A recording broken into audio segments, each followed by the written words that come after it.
Hello, everyone. It is showtime. Welcome to the Street Angels Show. My name is Mandelyn Reese. I've been running around the whole country in angel wings for 8.5 years, promoting positive messages such as do kind things and let's see what else. This is a great one that's new for this month. Tell someone you love them. It's important to do that. You know, you got to tell people you love them. You never know when the last time is you're going to see them. And, you know, if you have feelings for someone, don't harbor them and keep them to yourself. At least try.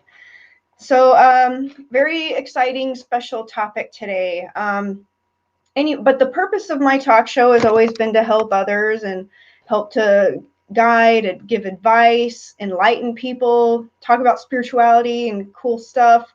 I am a life and love coach, and also I love to feature other people who are doing amazing work in the world. So yeah, today's show is going to be really devoted to men and helping men, guide men, enlighten men. I'm going to have a special guest.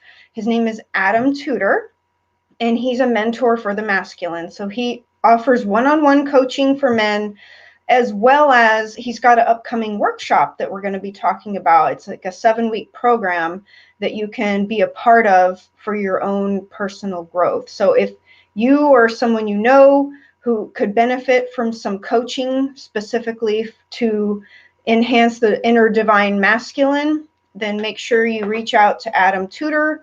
I will be streaming his information, and I'm going to bring him into the studio now. So ready, everybody? Voila.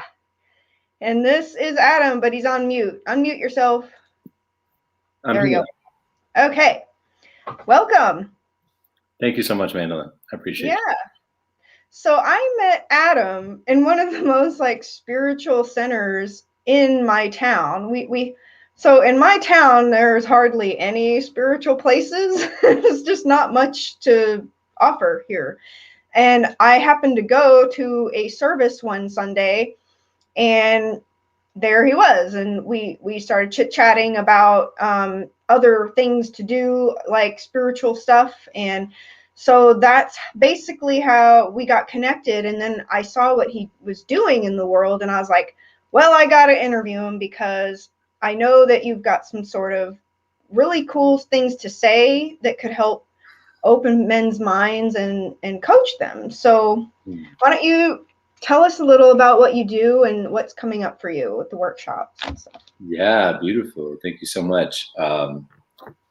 First of all, I am but a reflection of you, and the fact that you were in that place at that time, is a testament to that you're on the same path and in the right place too. You know what I mean? So I always treasure friends that I meet through SRF. So yeah, thank you so much for having me on. I'm super honored and super blessed to share this mission and this walk with individuals. Right now, I am stepping into my role as a mentor for the masculine, which you articulate beautifully. And to give it more color, the mission for me is to help men access, or men and women, honestly, all individuals, to access their full masculine potential. What that does is that activates you. It allows you to more fully lead your mission in the world. It gives you structure. It gives you a sense of stillness so that you can respond, find your center, and move forward in life, whether it be in relationship, in your work, with God, your spiritual connections. All of these things require a container. And the masculine is the container, and the feminine is the ever-changing within the container. And so if we don't have a safe container, we can't go out and do the work in a way that's powerful and potent. And so there's a lot of things that men are stuck around because masculinity has not exactly been portrayed in the most positive light in the past couple of years. And so there's a lot of fear around men producing possibly centuries. Sure, yeah, but I think more recently even, in the past couple decades, we've seen men softening a lot to make up for that. And so men have lost what is true, like the fullness of the masculine. So the masculine itself is not toxic.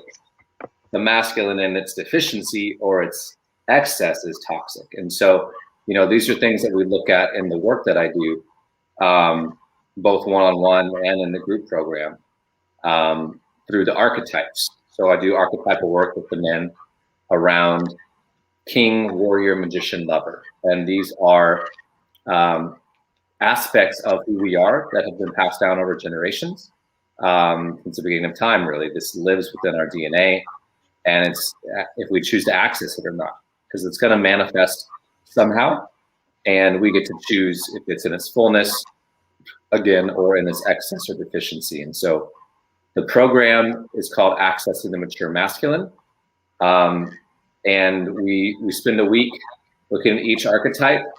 We kind of do an alchemical synergy of that process to kind of see how they all interact and support each other. And then we live into that. We embody that ourselves by practicing that, invoking those archetypes, doing meditations, visualizations, a lot of journaling, a lot of discussion. There's some drumming involved, there's some music, there's some movement, getting men in their bodies. The greatest thing of it, beyond all of that, is really just being in community with men that are heart-centered, men that are not talking about the football game and talking about, objectifying any person or bragging about anything that they're doing. They're talking about things that really matter in life, like, hey, I'm worried about my relationship with my wife. Hey, I'm having trouble connecting with men in my life. Like, I want to get better at that. Hey, like, I wake up and I'm not happy. Like, I want to be happy so I can love people around me, like very, very basic human things. It's not extraordinary issues most of the time. It's like these simple things that you're stuck around that you have to transcend, and you have to have a community to do that. It's hard to do that by yourself. And so people just end up not doing it. So and your program is starting February 16th. How are you going to be presenting this? Is it primarily online, like through Zoom? Yeah, so the program is completely virtual at the moment, given everything that's happening, and because it also allows for men from various places to get him on board. To tune in. Could be from all over the world. All over the world. So I've got some men, a man from Austin coming in. I had some guys from Ohio last time. So it's, I'm grateful for that because it really expands the reach. So yeah, available to all men anywhere that you are. And there will be a culminating ceremony that will be in person at Enchanted Rock in April. Whoa. So we're going to do we're going to do a full day and a camp out, and leave the next morning, where we just, we seal everything that we've gained and we bless each other. It's a lot of just blessing each other and talking about how we carry this forward into our world and make use of it, So men, by and large, do not have initiatory experiences, like sacred spaces, to feel a transition.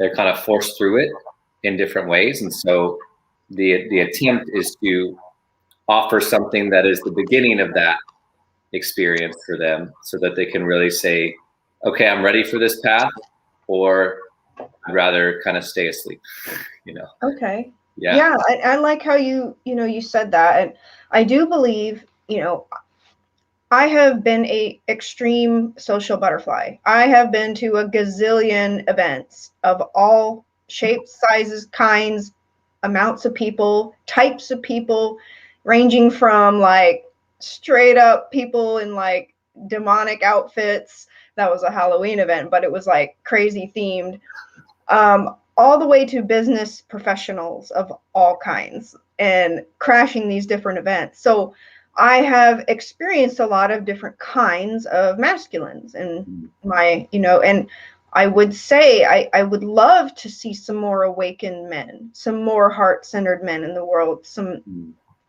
I would love to see more of that.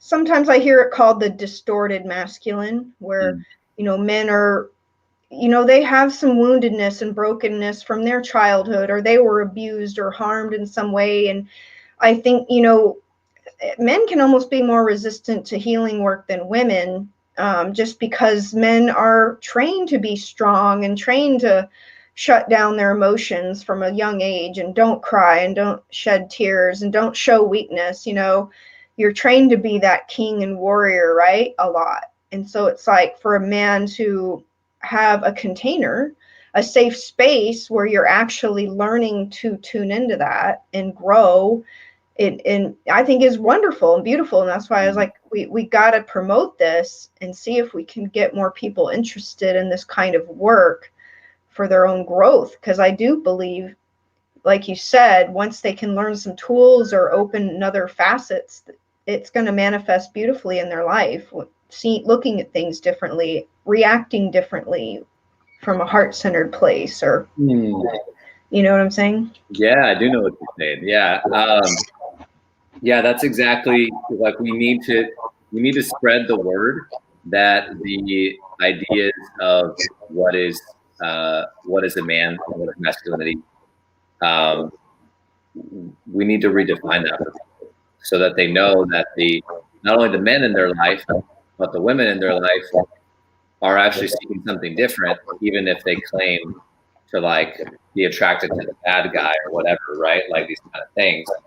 They're attracted to a certain aspect of the masculine that represents itself, but not that in its true essence, right? So, like, we have to educate men. Men have to be willing to understand it themselves, because educating them and telling them about it is not going to do anything. Like, if they're on that path already, telling them that they're wrong, or that there's another way, is not gonna. It's just gonna, like, reinforce where they're at. So it really has to be like this. They have to think of it themselves, right? Like, so how do I? That's something I've been speaking to myself. Is how do I bring this offering down to the ground so that it's not so spiritualized, like, that I can really reach people that are just going through something difficult. I'm not a therapist. I didn't go to school to be a therapist. I'm a human. I'm a musician. I'm a healer. I do different things, but I'm bringing in this space so that we can just talk as men in this healthy way, and when we can see it, when we can kind of demystify it and bring the taboo away from it, like what you mentioned about, like, the pride element, right? That men are told one thing when they grow up. I recently talked to some men of color, and I found out that that's a big part of what keeps men of color from joining this kind of work, is that there's that scene is, like, totally against the culture. There's so much more built in to that masculine framework that keeps them from going into these spaces with other men, and doing that work, right? And so it can lead to destructive things, and addictions. Like, so many men are addicted to alcohol, I think, as a way to cope with suppressing their emotions, because they've been taught to suppress emotion. So it's almost like they have to turn to something to numb it. Yeah.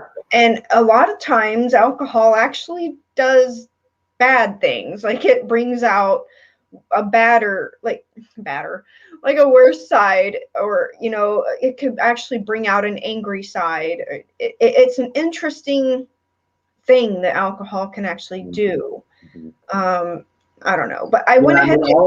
All of these things are escapes, like, so when we engage in those kind of things, and in a conscious way, as a way to connect with people and create community or whatever, that's not harmful to ourselves or those around us, then it's okay, right? In moderation. But, like, what you're speaking to is, I would rather not feel what I'm feeling right now, even though I don't know that I'm doing that.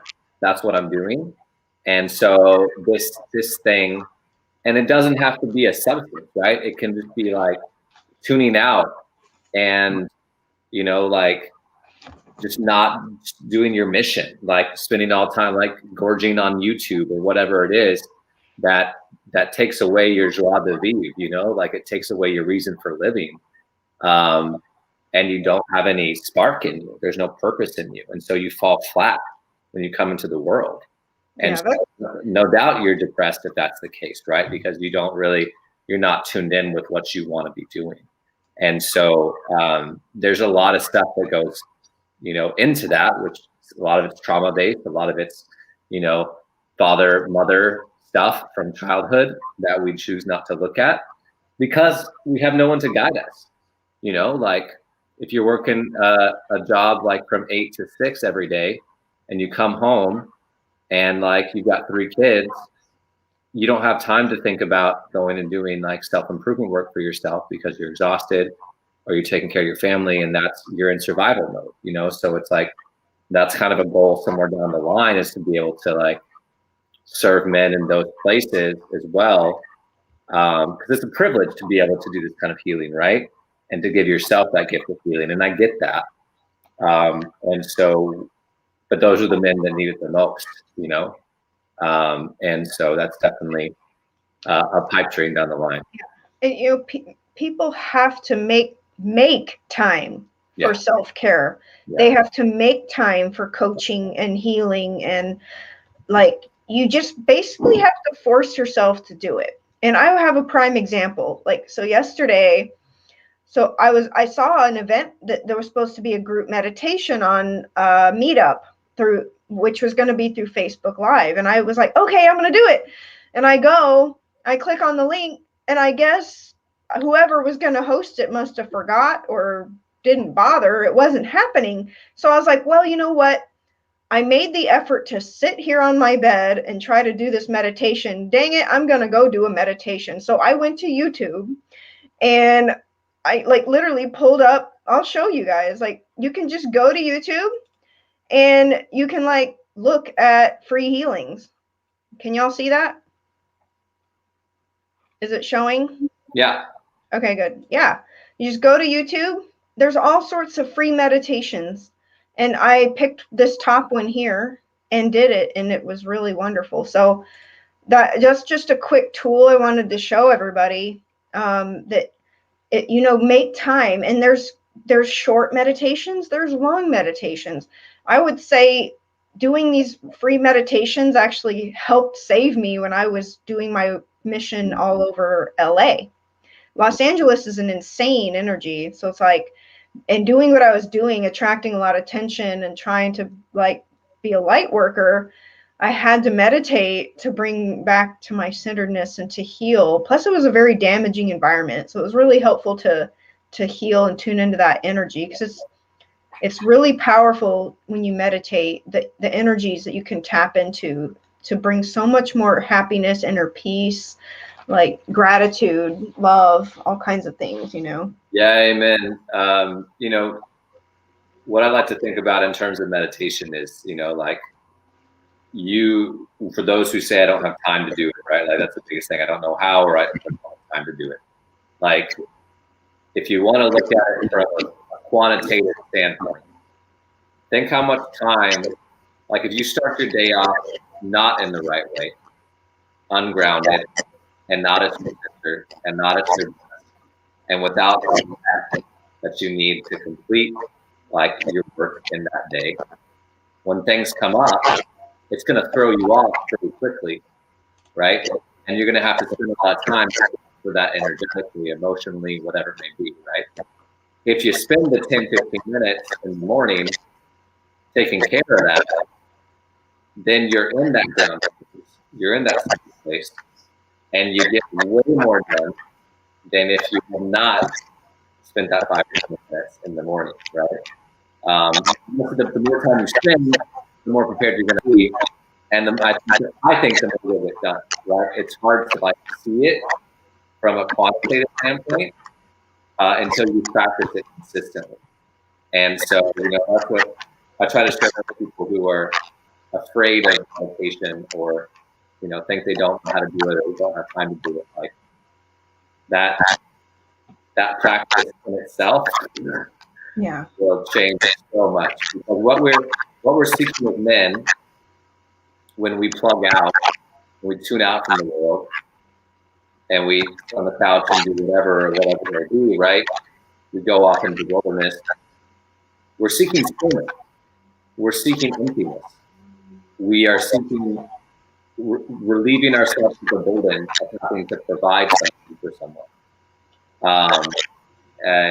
And so if we can do that for ourselves in a healthy way, then we're going to show up in the world in a much better way, right? So however you do it, doesn't have to be meditation. I think it's the best way to do it. But it can be riding your bicycle in the morning. It can be like taking a cold shower and like getting your body excited for the day, like do journaling. It can do so many things, but we have to do it with mindfulness so that we can really like set ourselves for success. So yeah. I do think journaling is a beautiful thing to do as a form of release, and also to identify, things you're going through. And it can be a healing thing to do. And I like to meditate when I first wake up, kind of like I'll be my alarm goes off, I turn it off, and I'll kind of like lay there, and I will kind of meditate a little bit. And sometimes I'll pray, and sometimes I'll even get on my knees and pray. It just depends on if I like what I'm moved to do. But it's kind of something it feels good to do when I first wake up. But I do think it's really cool if people can get into an actual practice of like, I'm going to sit here on the floor and meditate a little bit and just kind of like set an intention for the day or pray over your day. And I did have a question. yeah. How did, as much as you're comfortable with sharing, like, how did you end up being more enlightened, open-minded?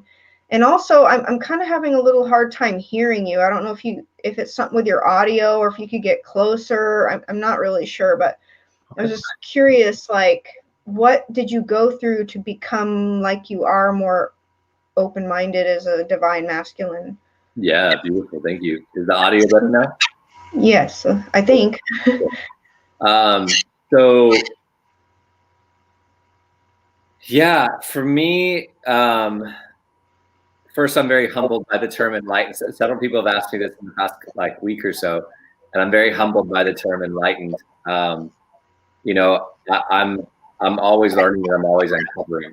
And my aspiration is the man that in the SRF people, like that's the place that I'm going for, right? Like these yogi avatars of love and wisdom, and so a long road ahead. I grew up, with a lot of blessing in my life, a lot of privilege in the sense of like having a safe, loving family. Things that were imbalanced, like I didn't deal with things that were super traumatic. I wanted to give back, like I had a big heart when I was much younger, and that kind of made me different from everybody else. I didn't want to have the same kind of friends and do the same kind of things as everyone else. And so when I left college and I kind of started to find myself, I began to connect more with nature. I began to find God in nature. And meditation came to me when I first visited California, and I felt the expanse of Yosemite National Park and being around the sequoias and just like these powerful places where that vibration really moved me. And I've always wanted to check those out. It's about taking a West Coast trip, and just like going along the coast in California. Okay, so it was a trip. You didn't live out there? No, I didn't live out there. I just took a journey. I took a road trip on my own. Yeah, it's life changing for sure. And the West Coast will wake you up. Yeah, it'll wake you up. To me. Yeah, it'll wake you up for sure. So, that I had another experience like that in White Sands, New Mexico, in the desert. And just kind of like surrendered. It was the process of surrender and letting go of what I thought I knew and how I'd been living and wasn't serving me or the people around me. And I emerged with a new sense of purpose and a new calling. And my music was no longer about me. It was about serving the divine, you know, like I didn't see the world as revolving around me anymore. And I began to serve people, and I began to lead meditations in my home, and it felt so good, and it felt so healing, and for myself and for others, you know, and I made my first album. Like I really got to tell my story, and I had a story to tell, and I started to do men's work, and I was blessed to find that path and be initiated as a man with other strong, divine, heart-centered men. And so all this happened, you know, 2017, 2018, and really gave me a huge boost to go deeper, always go deeper. You know, Yogananda and Self-Realization Fellowship was a huge part of that for me as well. That remains a big part, a pillar of my life, which I'm only now really 3 or 4 years later developing true discipline around. And so it's definitely been a process. You know, I kind of made it convenient for myself, and now it's like, okay, we have to slow down a little bit. What am I going to do in this slowing down space, in this space when I'm at home? Oh, I'll spend every Sunday quiet without technology and pray and, you know, just listen to the voice of God. And that's what I'm going to do, you know. And are there days where that's scary and I want to distract myself? Sure. But like, those are my favorite days, you know, because there's, like, I just went on this bike ride, and I'm out at sunset, like far south side San Antonio, you know, like along the river, and like finding these places that no one is around, you know, in my own city, in this giant city, right? Like in nature. And you feel that cosmic vibration, like pulsing in you. Of peace. Yeah, nature has a very special peace vibration. Oh, cow. Yeah. It's very healing. And that's why, like, there's a lot of promotion of getting grounded, you know, even if all you can do is just go out into your yard and put your feet in the grass or in the ground or in the dirt, whatever you got, and just get grounded. Spend some time connecting to the magnetic resonance of Mother Earth and the healing vibration of connecting. Go hug a tree. Be a tree hugger. It feels really nice to hug a tree. I mean, it's these are real things, you know. When we take these labels off things, right? When we take the woo woo and the hippie and the tree hugger and all those things away from that, and we just follow, like, with the eyes of a child, right? We follow these things that feel good and that lighten up our day and our eyes kind of sparkle when we see them, and we're drawn to them. And then something tells us, oh, a man shouldn't do that. Cool. Now Adam Tutor, mentor for the masculine. Awesome.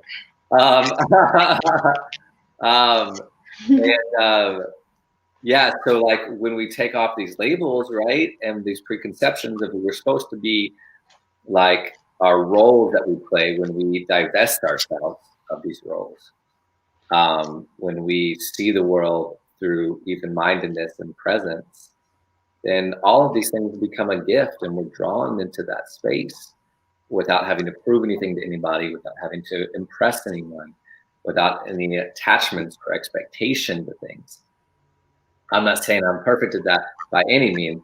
I deal with that all the time, but I'm like, damn, like, what more do I need to do? I feel like I'm meditating more, I'm doing this, I'm doing that. And the answer is, like, the further you get along the path, the deeper the challenges will become, but the more equipped you are to handle them, right? You can still get through them, they're not going to go away, right? Because you have some enlightenment or whatever it may be, right? Like, they're going to keep coming, but do you want to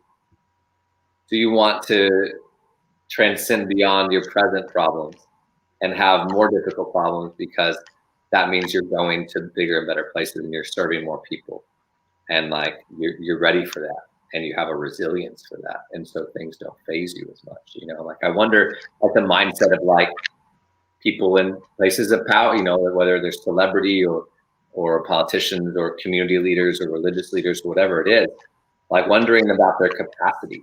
There's nothing different about them, you know, in essence. Like I I follow this Wim Hof guy, the Iceman. I don't know if you've heard about it, but this man, Iceman?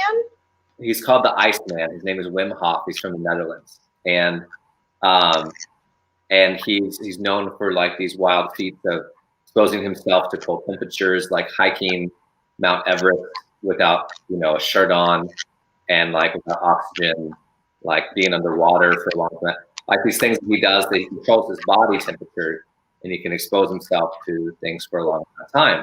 Yeah, I do think I've heard of him really recently. Interesting. He's coming more into the fray of pop culture because of it's being proven in science that he has the power to control his mind and keep himself warm when he's like immersed in ice cold water, right? Like he teaches breath work, doesn't he? Breath work, and that's what it is mostly. It's mostly breath work and meditation and exposure to nature, and like what that shows us is that he's like, I'm not different than anybody else.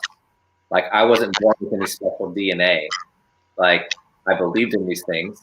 I connected with nature when I was young, and I started to practice it.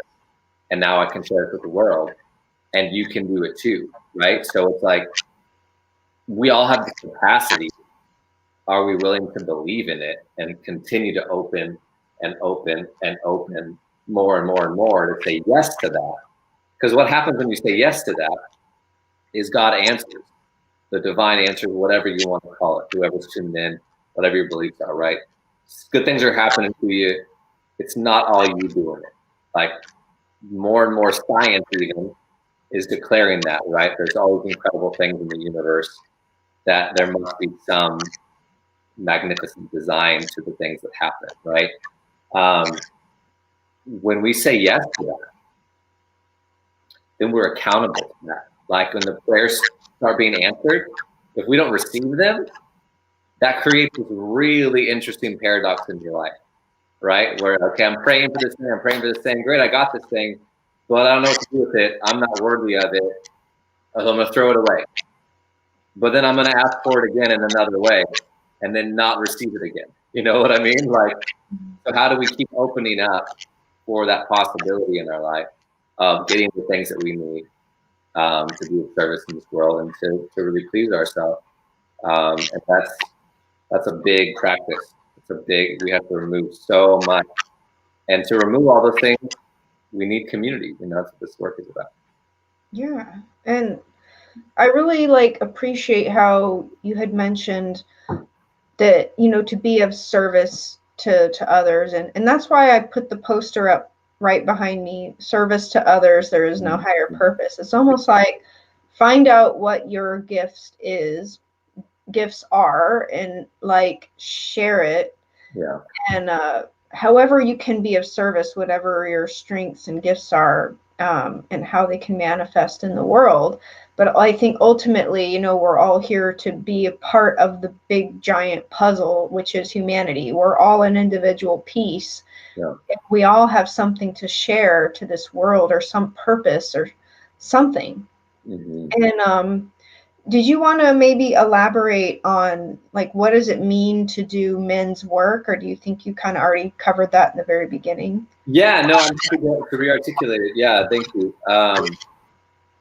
There's a distinction between men's work and traditional therapy, psychoanalysis, going to a psychologist, whatever it is, right? Or any kind of alcoholic group, these kind of things. Men's work in itself has no prescribed pedagogical approach. Men's work is intended to help you uncover what is keeping you from showing up in life. It could be an addiction, it could be something psychological, but we're not approaching it that way. We do some shadow work. We do some work that allows you to embody that and uncover that. And some of that has connections to Jungian psychology and some things. And men's work is not therapy. It can be therapeutic, It can be healing, but it's not therapy. It's a group of men coming together or one-on-one and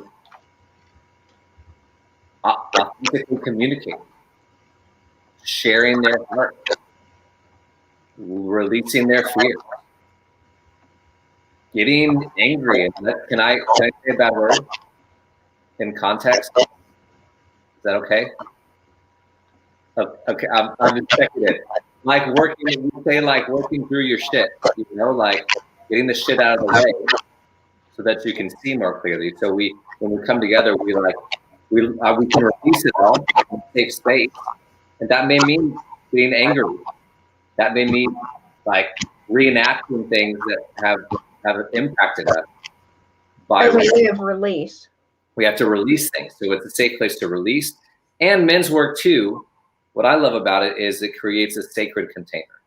So we come in and we honor the directions, we honor our ancestors, we honor those who come before us, the elements, the 4 directions, all of these things that men have used throughout the course of history to create healing. And so there's a definite sense of ritual space that has to be consciously created so a man can step through a threshold and feel like, now I'm in divine space. Before I was in profane space. They call it profane in the sense of like real world things that come with all different issues. And then now I'm in sacred space. And in sacred space, a lot can happen. So that when we go back out into the real world, we have honestly shifted. If the transformation happens in the real world without that container, then it's not going to stick. It's going to be temporary, and it's not going to really. We may say that it changed us, but internally it's still there. Emotionally, psychologically.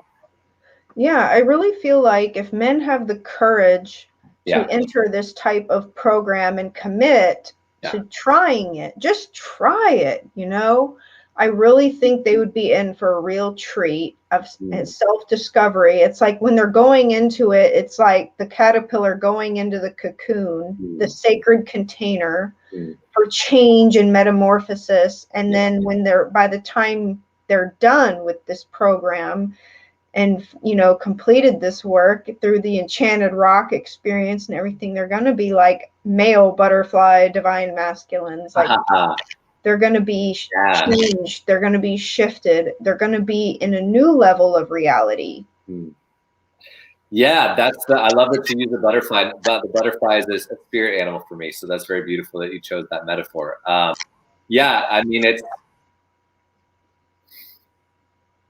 We're going to go through that transformation one way or the other. And we get to choose how. We can change our karma. People talk about karma. People talk about different kind of things holding them back, right?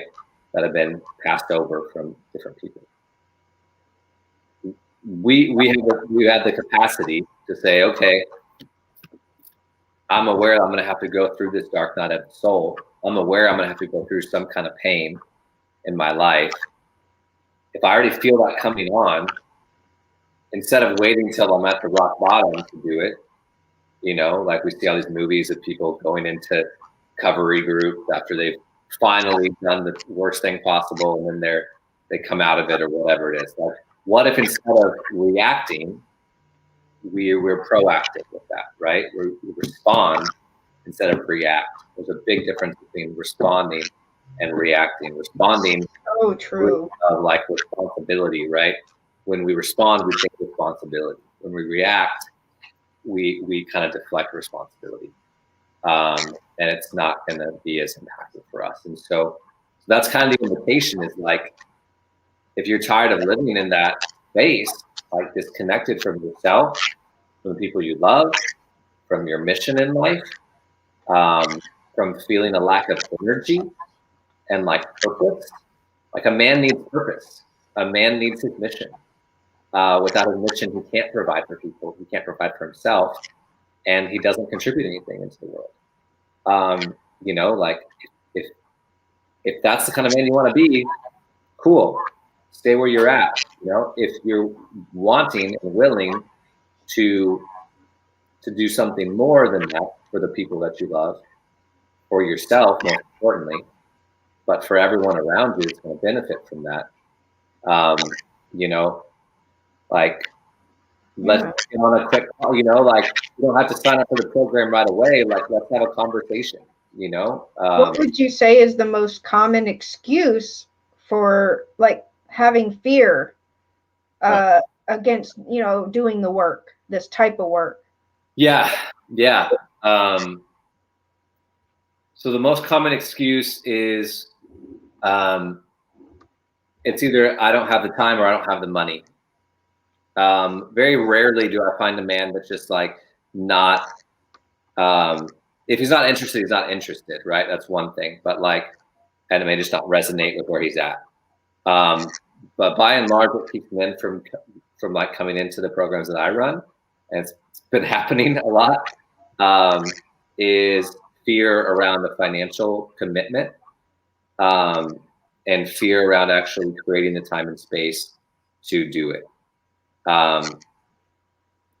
And a lot of that is just value proposition. It's not valuable enough for them to like, to bring, to call it forth from themselves to actually do that, you know, to open up. It's easier to say, oh, I'm afraid that I won't be able to have all the money, you know, so I'm just not going to do it. You know, it's easier to do that.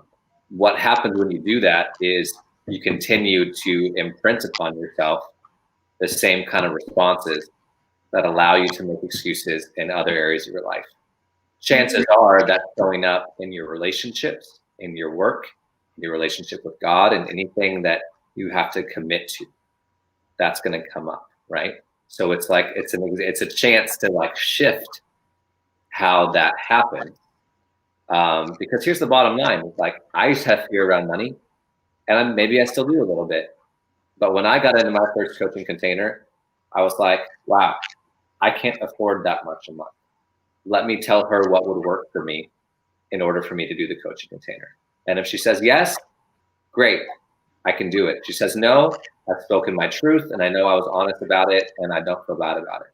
Presented it to her, kind of a wild ask. She was like, cool, like, I trust you, let's do this, you know? And it was life-changing, you know? And so it's like, she didn't ask me to do that. I just came up with that on my own. You know, if we really want to do something, we'll find a way to make it a reality. That's the bottom line. Yeah. So is that like the antidote to that fear, is just find a way to do it? Yeah, the antidote to the fear is trusting your instinct, and not the fear. So like looking what's opposing that fear, right? And okay, well, opposing that fear is like my truth. And if I speak that truth, then I may not be received. The fear says, okay, cool, well, let's just walk away. You know, well, what if I tried this and see what happens, right? And so you come back down and you say, all right, I'm going to swallow my pride. I'm going to have a conversation with this person and let them know that I'm fearful, and see what happens, right? I get so sad when a man just kind of is like, oh, I'm afraid of this, and they text me about it or they message me or whatever, and I'm like, let's just have a phone call, man. Like, you know, like, tell me what you need, and like, let's see if we can work it out, you know? And 9 times out of 10, we find a better solution than them just disappearing, right? What if we actually spoke what was on our heart and found some peace in that, you know? Because otherwise, like I said, you continue to repeat the same patterns and you don't get anywhere. You know, it's not going to change next time. Yeah. You know? You're going to come up with the same excuse next time, you know? And so I always tell people, make your courage greater than your fears. Amen. So like, just identify what the fears are. That's the first step, is just having the awareness of the fear.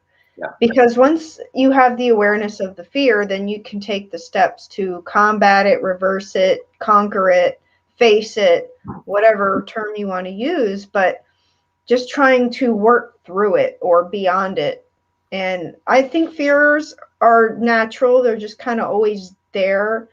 maybe they're even part of our psyche because we've literally been programmed since we were kids to have fear of this and fear of that. And so it's like just recognizing the fear is step one. And that's also can be applied to behavior changes. Right. Step one, identify where the behavior is causing problems in your life. What behavior, what addiction, what is causing destroy energy or problems or conflict. Identify the behavior because that's step one, and then you can start working on it. What steps can you take? What actions can you take to make a change or a shift? And it can be baby steps. That's okay. At least you're trying, right? Yeah. At least you're being aware. Like, and that's the thing. Enlightenment is really just about having higher, more awareness, broader awareness, and how you're also interacting and reacting and responding to other people and stimuli in your universe, in your world, in your life on a day-to-day basis, basically. Amen. Yeah. And on the next part of that is how would you like merge men and women's circles in a healthy way for conscious co-creating and healing? Yeah, so this is a really critical aspect of things as well, that we, it's one thing to do work for yourself, like as a man, identified male body, masculine work. Like that's one component of it, right? When we do that, when we find our center in that state, awesome. Now we need to bring in that other side and make sure that we can call upon both. Because if we lead with our masculine all the time, we're not going to be able to relate to people. We're going to have no compassion. We're not going to have a connection to the world. So the work with women, or with your feminine, whatever you want, however you want to look at it. I believe that we have to start creating circles, and I'm working on this right now. We have to create circles where we can have conscious relating, where men can hold space for women and what they have to share. As a woman, how they see the world, how men have impacted them in their lives, and we need for men to like change that feeling, right? Men have to hold that space and hear it objectively without reacting in order for women to begin to heal in that process. Men need to also show women, here's the fear that I bring into the relationship with women. Here's the fear that, here are the things that I hold on, the burdens that I have in my life. And sometimes I need your help, and I don't want to carry it all by myself. And it's hard, whatever it may be, right? And the women have to do the same thing and just kind of listen without having to fix anything. No one's trying to fix anything. We're just listening to each other, when we can do that without our own triggers coming through, without our own responses or need for attachment or attention or fixing people. I used to be a fixer. Probably, I definitely still have that. But I saw that was serving my former partner, and she's like, I just want you to listen. I want you to listen and tell me you love me, kind of thing, right? And I've heard this multiple times from multiple women who are in this kind of work, this kind of healing work. And that's the bottom line, and men misperceive that. They don't understand that. They want to be pleasing all the time. Women think they have to be, I won't speak for women, but like, I can speak for men. I feel less more confident in that. But like, so that's really important. And we can practice that in our daily lives, like we can find our own little circles, or our partner, or our colleagues, or our family, whatever it may be, to practice that sense of conscious relating. Like, hey, woman in my life, like, how do you feel? Like, tell me exactly how you feel about me or about men. And like, I want to hold space for you, and I want to listen, I want to learn, and just see what that feels like, we need to grow our capacity as men to hold that space, and women, you know, some women have misidentified with their feminine in its full expression because men can't handle it. And so women have to be able to express that fully too, and not soften that, so that we can really both be living in our fullness and come together, so that we come into relationships. The goal of all this stuff is that we approach the world already whole, already complete. When I have a balanced masculine and balanced feminine, I don't need within you.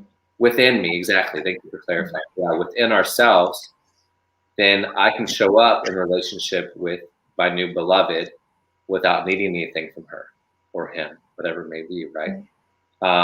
If I may interject, please. I also believe it's also getting into wholeness through God, within oneself. Like, start with a personal relationship with God and spirit, and then I really find a lot of my wholeness starting with that, and then I communicate with God about, you know, what my specific needs are that need to show up for me as a woman embodied in this life, as a human. Like, I have certain needs, and so it's like God will bring things, manifest into my life to help with the puzzle pieces that I need, kind of thing. Yeah. So it's like, yeah, I do believe, you know, when people show up in partnership, a lot of things are going to happen. There's a lot of interplay between the energies, you know, and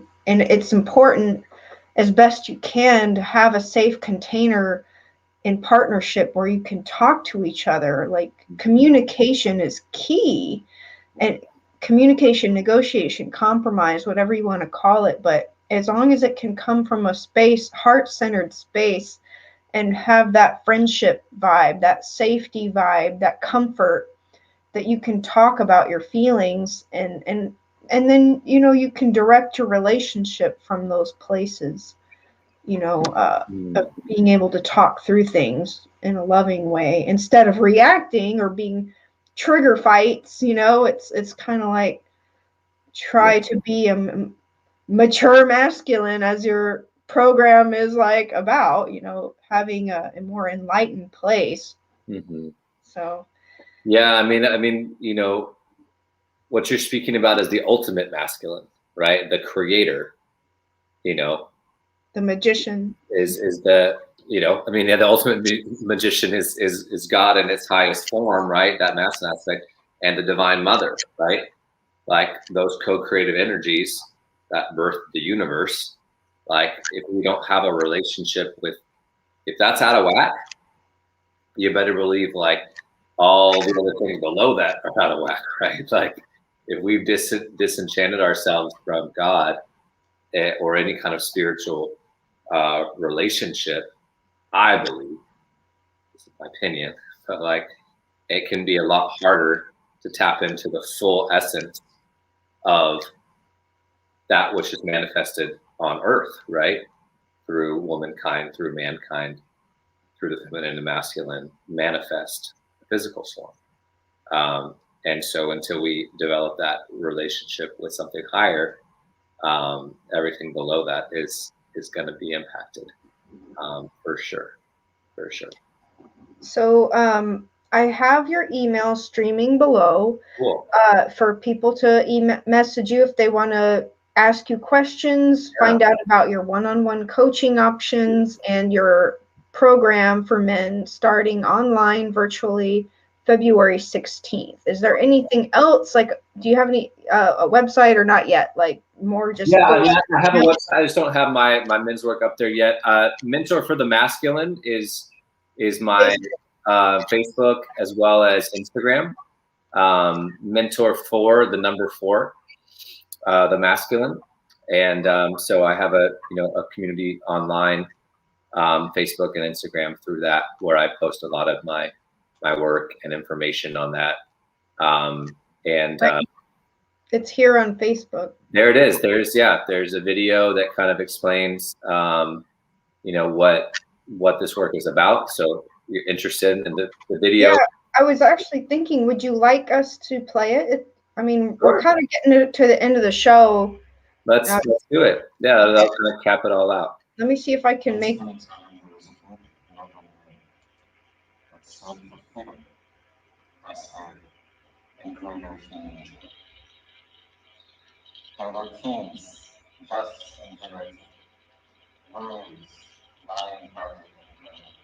The audio is not really coming through, Mandelyn. Really? It's a little fuzzy on my end. It's kind of clear for me. Oh, okay. Well, we'll keep it going then. Okay. I hope it's clear for the audience. The truest of moments, these men came together and That's better. They were divine. They were trusted. They were seen as the world.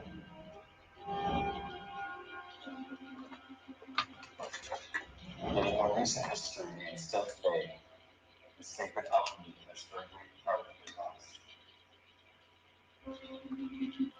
the lost in the chaos of disconnection from our roots and ancestors, modern men are mostly unaware of the vast energies available to them and have turned to their shadows for comfort. Simply, they have forgotten.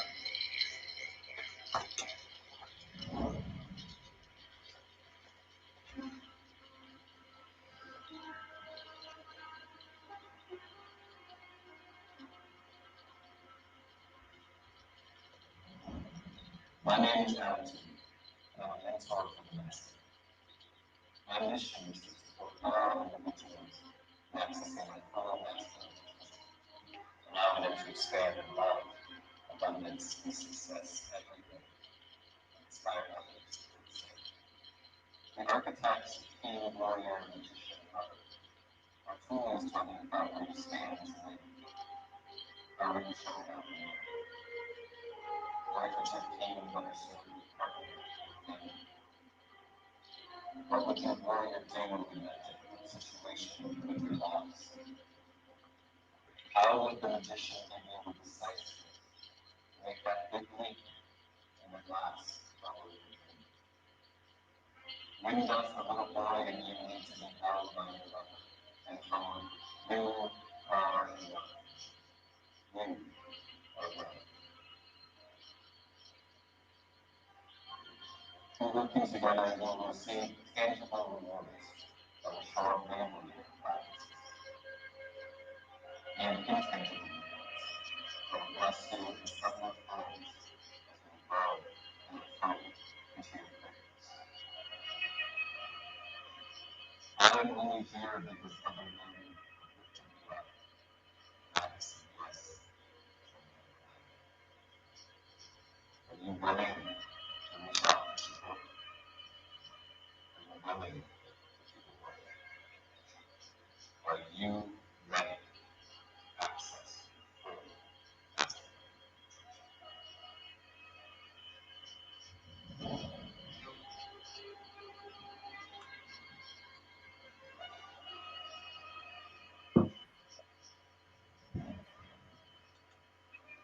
Yeah, That's really cool.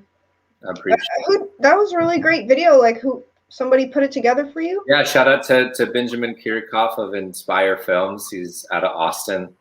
Nice. And really righteous dude, very connected to this mission and this message. And so, yeah, I was really, really happy with the ability to tell the story and to present the, potential impact, so. Cool. So, yeah. Okay, well, I'm going to kind of start to wrap up the show. I really want to thank you for your time and your sharing your wisdom this evening and with us. And I hope that some masculines out there see the show and contact you. Your email is streaming below.